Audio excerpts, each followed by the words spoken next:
Hello everyone, welcome to my channel bite by bite. சாப்பிட்ட உடனே ரொம்ப தூக்கமாக வருதா?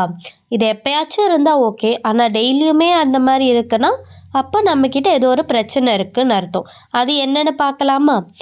நம்ம சாப்பிட்ற ஃபுட்டில் கார்போஹைட்ரேட்ஸ் அதிகமாக இருந்தால், அதாவது நம்ம சாப்பிட்ற சாப்பாடோ இல்லை இட்லி, தோசை, சப்பாத்தி அந்த மாதிரி இருக்கிற ஐட்டம்ஸ்லாம் நம்ம நிறைய எடுத்துக்கும் போது நம்ம பாடியில் வந்து சுகர் லெவல் ஸ்பைக் ஆகும்.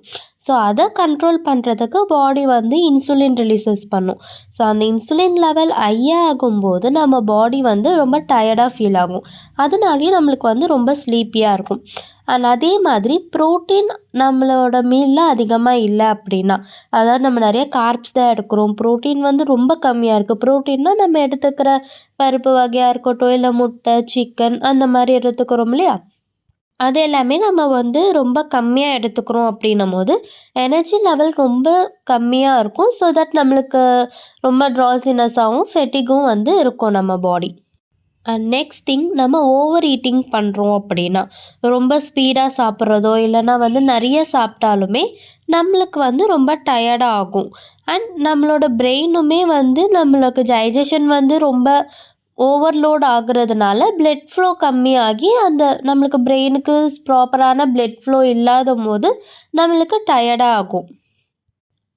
நம்ம பாடியில் வந்து வாட்டர் கண்டென்ட், அதாவது நம்ம ஒழுங்காக ஹைட்ரேட்டடாக இல்லை அப்படின்னாலுமே நம்மளுக்கு வந்து ரொம்ப டயர்ட்னஸ்ஸாக இருக்கும். ஸோ இதெல்லாம் வந்து நம்ம எப்படி வந்து ஓவர் கம் பண்ணுறது அப்படின்னா, முதல்ல பிளேட் மெத்தட் யூஸ் பண்ணுறதுக்கு பாருங்கள். பிளேட் மெத்தட்னால் பாதி பிளேட்டில் காய்கறிகள் இருக்கணும், 1/4 பிளேட் அளவுக்கு ப்ரோட்டீன், அதாவது வந்து பருப்பு எடுக்கிறதோ இல்லை தயிரோ இல்லை முட்டை, சிக்கன் அந்த மாதிரி எடுத்துக்கோங்க. பேலன்ஸ் 1/4 பிளேட்டில் வந்து சாப்பாடோ சப்பாத்தி அந்த மாதிரி எடுத்துக்கலாம். ஸோ இந்த மெத்தட் யூஸ் பண்ணும்போது உங்களுக்கு வந்து அந்த அளவுக்கு நம்மளுக்கு லைக் வயிறும் ஃபுல்லாகிடும், சேம் டைம் நம்மளுக்கு வந்து ரொம்ப டயர்டாகவும் ஃபெட்டிகாகவுமே இருக்காது. ஸோ அந்த மாதிரி வந்து ட்ரை பண்ண பாருங்கள். அதே மாதிரி சாப்பிட்ட உடனே படுக்கிறதோ அண்ட் டீ காஃபி மாதிரி குடிக்கிறதுமே வந்து கூடாது. ஸோ அந்த மாதிரியும் வந்து எடுத்துக்காமல் இருங்க. இந்த வீடியோ உங்களுக்கு யூஸ்ஃபுல்லாக இருந்ததுன்னா நம்ம சேனலை சப்ஸ்கிரைப் பண்ணிக்கோங்க. Thank you so much. See you all in next video.